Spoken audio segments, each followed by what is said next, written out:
And how much time do you think you spent that Saturday on this case? I think it was on the order of about a half a day. And Sunday, April 2nd, did you also work on this case? Yes, I was involved in preparing the written report. How long do you think you spent on Sunday, April 2nd? I don't recall the exact amount of time spent. Okay. Monday, April 3rd, did you actually do any hands-on lab work in this case?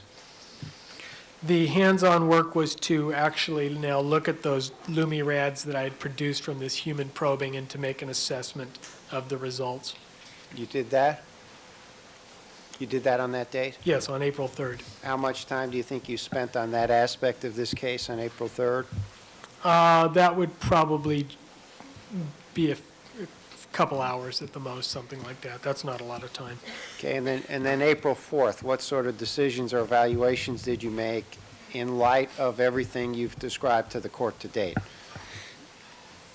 Well, that was the point at which in my notes I commented that, now I felt I had established that there was high molecular weight human DNA in all those, in the combined samples. I'd evaluated some other samples also.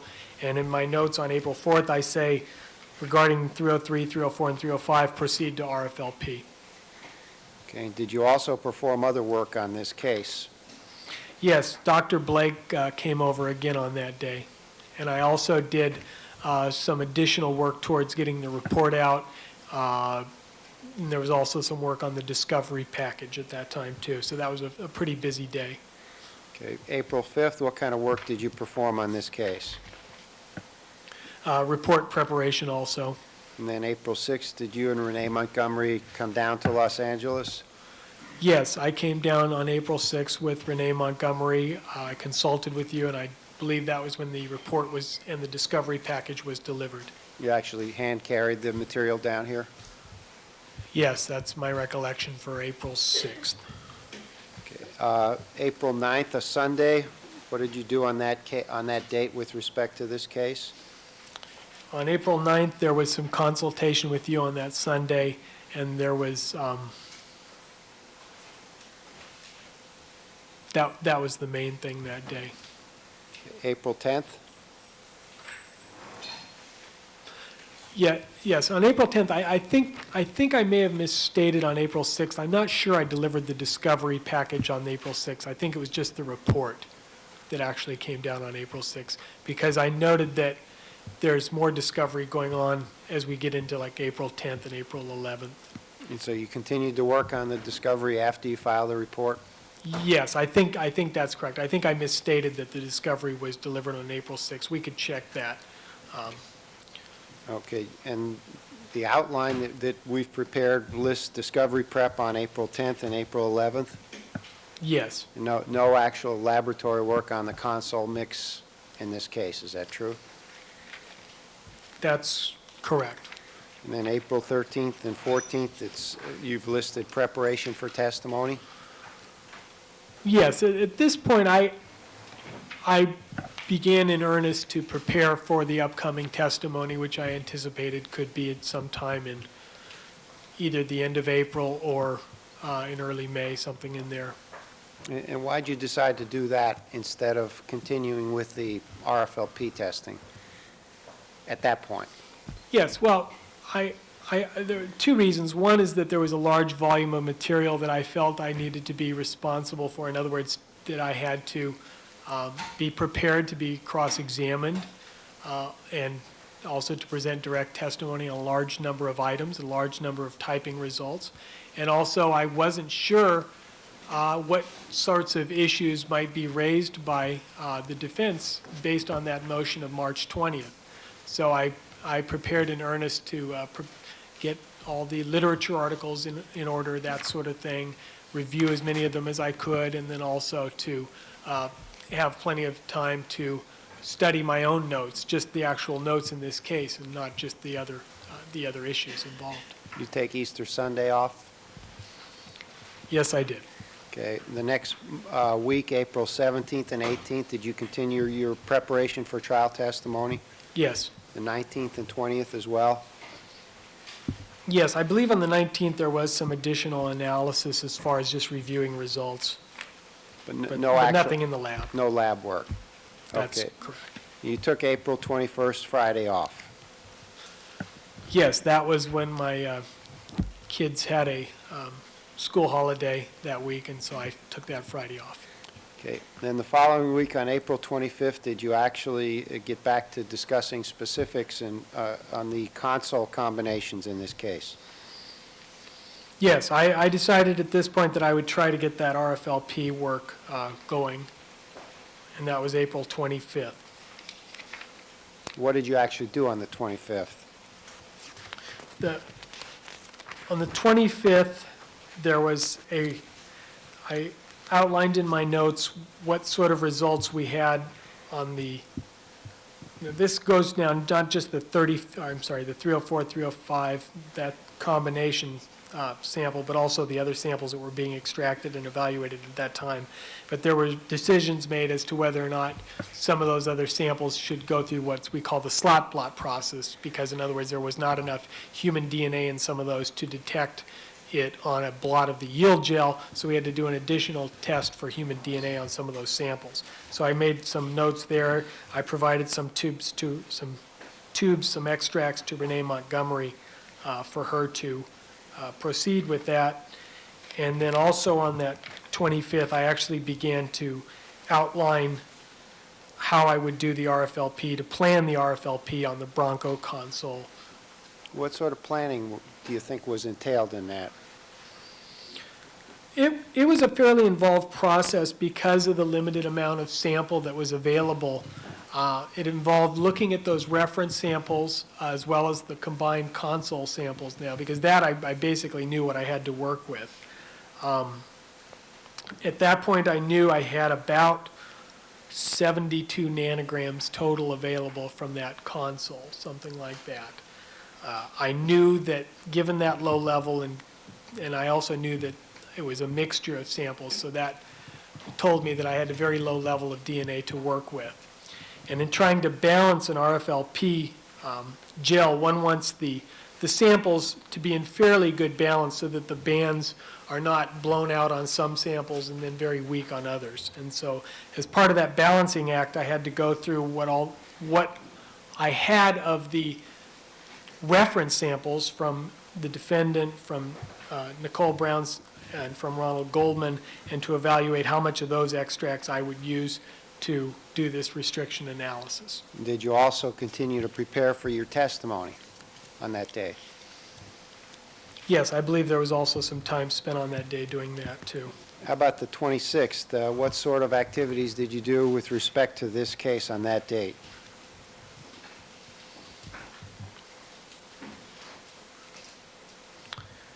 On the 26th, I actually got the tubes out. After having planned it the day before on the 25th, I got the tubes out on the 26th and checked them to see if there was enough sample on these.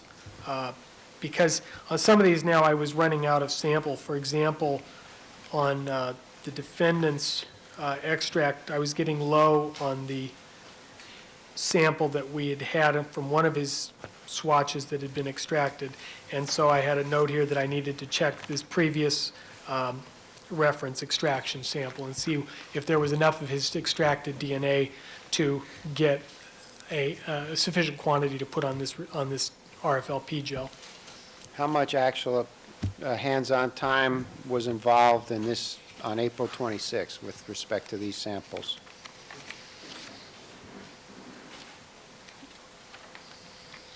The ones he's talking about on the 26th. We're not talking about console samples. He hasn't been for a while. So. You're talking about, as far as the reference samples and that? The 26th, all the samples. Yes, that's the thrust of what I'm doing at that point. It's difficult to say just looking at these notes, but it's probably about a half a day, something like that. Now, you're going to run these reference samples with the console mix, right? That's right. In other words, they're going to be restricted at the same time, and they go through the whole process at that point together. Okay. How about the 27th? What did you do that day?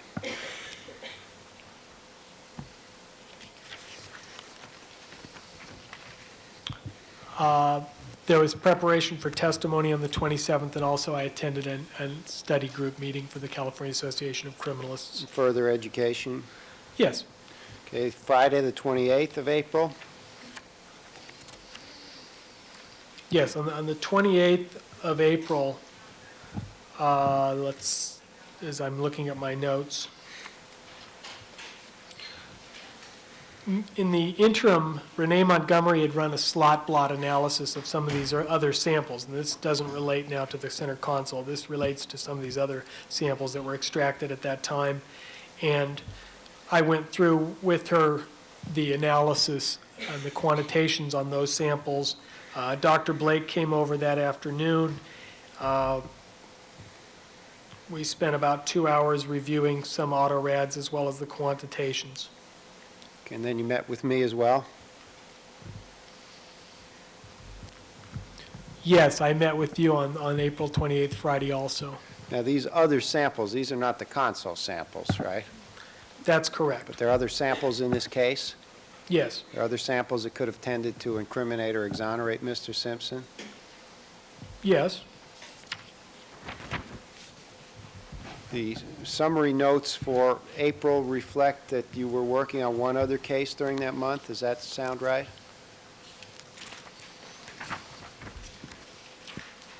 Yes, And you worked about 108 hours on this case. yes. Okay, in May, Monday, May 1st, what sort of work was done by you or Renee Montgomery with respect to this case? On Monday, May 1st, Renee Montgomery reran some D1S80 samples. Okay, did you actually do any lab work on this case on May 1st? No, I don't believe so. Okay, May 2nd, what sort of work did you do on this case on May 2nd? The one interjection I wanted to make when you asked me if I did any other lab results, keep in mind also that during this whole process, we are developing autorads, for example. And that is some time that's involved as far as developing and looking at them and deciding what kind of exposures we're going to use. And that's not reflected in any of these lab notes. And there's no way to reconstruct that, is there? Not simply, no. But it could be done, but it's not simple. But that's part of the process that I haven't addressed any of that's going on as we're doing all of this. Okay, May 2nd, what kind of work did you do? Again, at this point, I'm very much in the preparation mode. I put together, I worked on the what we call the photo log of keeping track of all the photographs that were taken. May 3rd, I have 6.5 hours of preparation for testimony. May 4th, I have 8 hours of preparation for testimony. May 5th, May 5th, in my notes, I indicate that I'm working with Renee Montgomery again on some of these additional samples in this case. in this case, right? May 6th, Saturday, Yes, May 6th, Saturday, May 6th, which was Saturday, I again spent some time in preparing. and May 7th, you came down to LA Yes, that was on Sunday, I came down to Los Angeles. with Renee Montgomery. Yes, And how long did you stay in Los Angeles during that segment? I was there from Sunday to Friday. And what was going on that week? That was the time at which Dr. Cotton was testifying, and I was monitoring her testimony. Now, in your laboratory, you don't have underlings that actually do bench work for you, is that correct? Well, that's correct. The only thing that we have as far as having other people working with us, I wouldn't use the term underlings, but they are people that are, for example, involved in the batch probing process. Okay, so when did you return to Los Angeles? It was on Sunday, May 14th. And then what were you doing those weekdays that you were down here? Well, on the following weekdays, 15th was a Monday, I was standing by for testimony. And my testimony actually began on Tuesday, May 16th, and went through Friday, May 19th. Okay, and there was a death in the family? That was on May 19th in the evening. And did that interrupt your testimony? Yes, it did. And when did you return to the Bay Area? Well, I returned to the Bay Area on, Well, Counsel, this part's all part of the court's Right. recollection as to these events, these personal events of Mr. Simpson. Let's move on. Sure.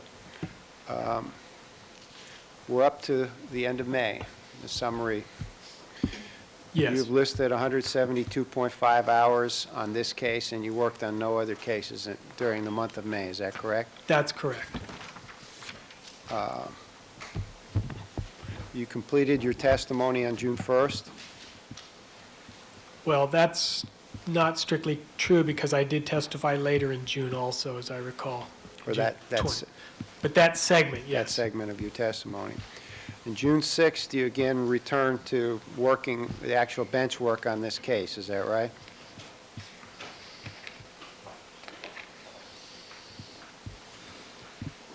Yes.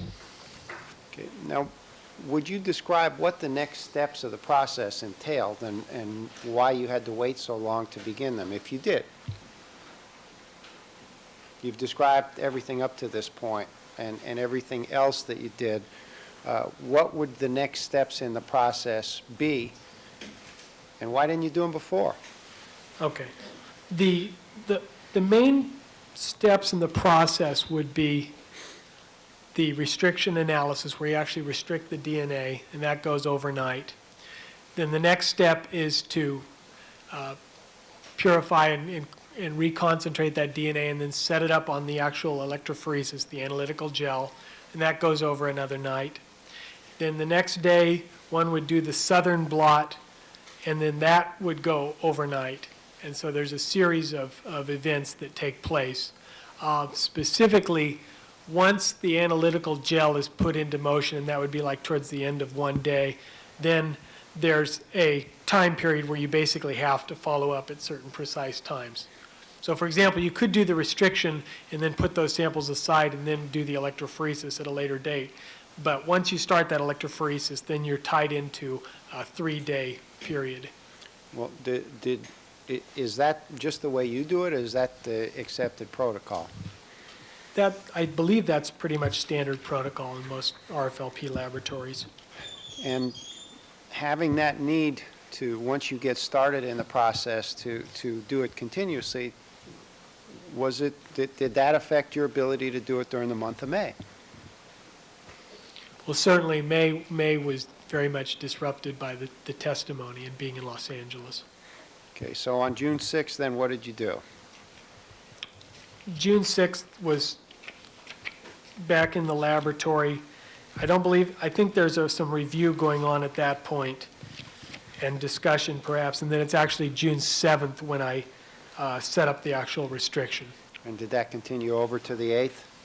Yes, the restriction went overnight from June 7th to June 8th. And then June 9th, you took the day off? Yes, this was at a time when my children were out of school, and I took that day off. And the weekend? You didn't work Saturday and Sunday? Yes, I was ordered not to work that weekend, as I recall. June 12th, you came back to work, and you've listed 2 hours of analysis. What did that entail?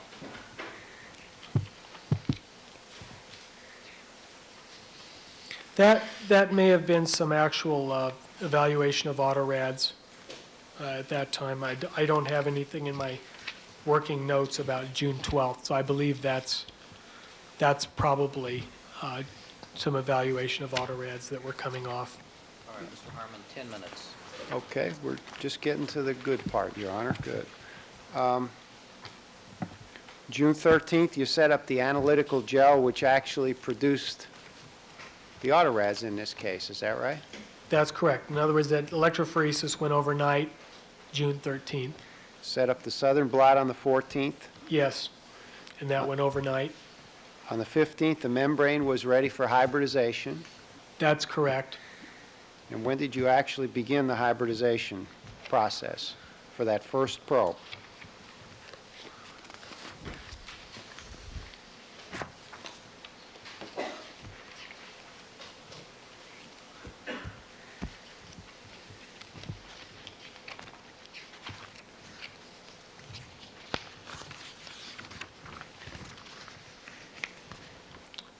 That would have been June 15th. And how long did that probe hybridize, or how long did you allow it to hybridize to produce a result? That first probe was for locust D2S44, and that went 19 days until it was completed. Why did it take so long? The results were weak. Okay, and then did you soon thereafter begin probing with a different probe? Yes, the next probing was for locust D4S139. And how long did that probe, was that allowed to hybridize for? That went 12 days. To the 19th? Yes, I believe that's correct. And then what probe did you begin with after that? Then the next locust was D5S110, and that went 9 days to the 5th of August. July 27th to August 5th?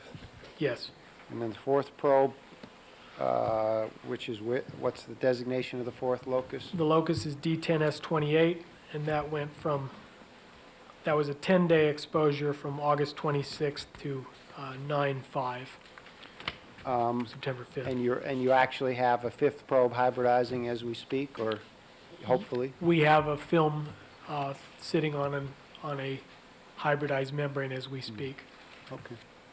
All right, I think I've covered. Thank you, Your Honor. What's your guess as to when that one might be ready, this last one? I was planning on looking at that tomorrow, is when I have it designated for the first film to be looked at. And then at that point, I make an evaluation as to how much longer the other film.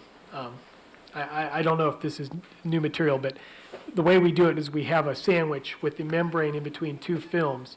We look at the top film, which is called the non-DNA film, first, and that gives an idea of how it's developing. And then we make a decision at that point as to how long the final film will stay on there. I just have one other question. Was Dr. Blake alerted every time you had a new autorad to see, to give him an opportunity to come over and take pictures of it? Yes, I kept Dr. Blake informed of that. The only one I don't think he's aware of is this this fourth one, but I provided that in Discovery last week when I was down here on Thursday. Mr. Scheck? How long? I'm sorry? I'll try to be brief, but I'm mindful that Yeah, we're gonna way quit it. over the limit here. We're gonna quit at 6:30. Sorry. But we'll start at 8:30. Well, I'll see if I can get right to the point. Okay. Mr. Sims, you knew going into this process that the longest part of it would be the period of time that the probes were hybridizing. Yes, You knew that that part of the process would take something on the order of 15 days, 16 days per probe, given the small amount of high molecular weight human DNA you had. well, I think it was in mid-May that I informed the court that I would need about 2 months. Please answer my question. Well, I'm trying to use that No. because you're giving me a All right, specific. I'm giving you a very, I'll do it, make it easier for you. All right? By March 22nd, you had done the quantitations on the combination and knew that you had 72 nanograms of high molecular weight human DNA from 303, 304, and 305, right? No, that's incorrect. I All right. didn't know as of March 22nd that that was human DNA. You're saying you knew you had 72 nanograms as of March 22nd, right? Yes, And then by April 4th, certainly, you knew that that was 72 nanograms of high molecular weight human DNA. yes, But it would be a fair statement that certainly by March 22nd, you knew if you only had 72 nanograms of, at best, human DNA, that the RFLP tests here would be longest in terms of elapsed time from the moment that that probe began to hybridize, right? yes, So you knew that would be the long part of the process that would drag it out. yes, And if you wanted to get this done in a timely fashion before the end of the prosecution's case, you had to get the probe started right away, correct? Objection, it's argumentative. Overruled. Well, I don't think I had any idea of how long the prosecution's case would be at that point in time. Were you aware that when the court ordered that this combination could take place, that it was the understanding stated in open court that this process of RFLP testing should be done immediately, if not sooner, quote unquote. I don't recall that exact language, no. Nobody communicated to you that this court said that it was its understanding that the RFLP process for the combined stains should begin immediately, if not sooner. Well, I know that the prosecution, which would be through Mr. Harmon, encouraged me to get this done as soon as I could, yes.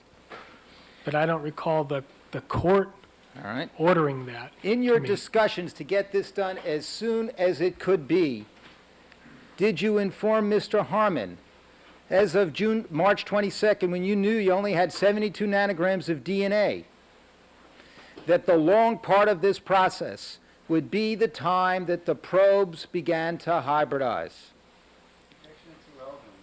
Well, we've asked that question already, haven't we? I just want to establish that Mr. Harmon knew. I think we can assume Mr. Harmon knows how the process works. I think he does, but I guess it's just for the purposes of the record. We all know he knows. All right. Now, in terms of this process, and I call your attention now to the questions that Mr. Harmon was asking you about the process that you prefer to do over 3 consecutive days involving the restriction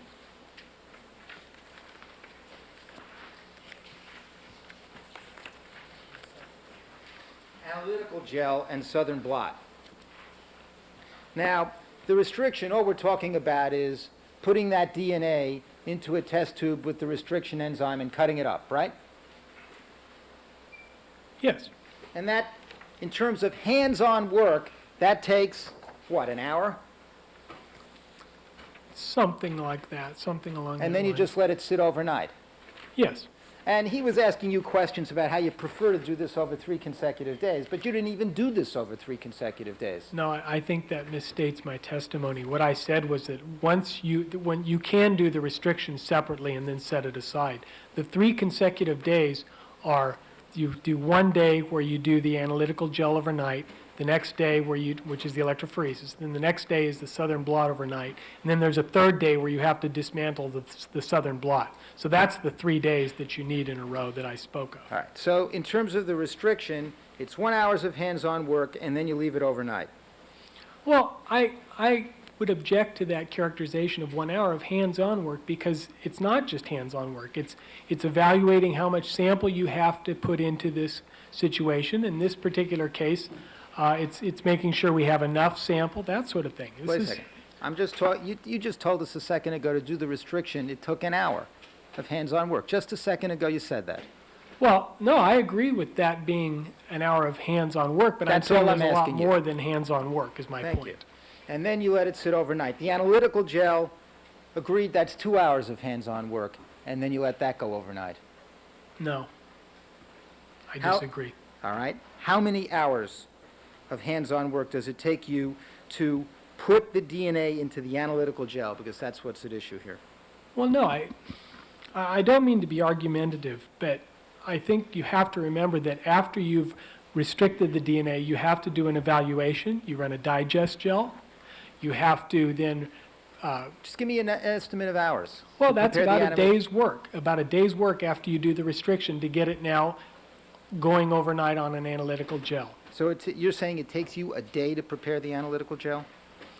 Come on. Yes. All right, 1 day for the analytical Argumentative, gel. Counsel. That's not very courteous, Dennis. No, it's not. Well, very fond of Mr. Sims. Mean no disrespect to him. I'm only trying to get at the truth here.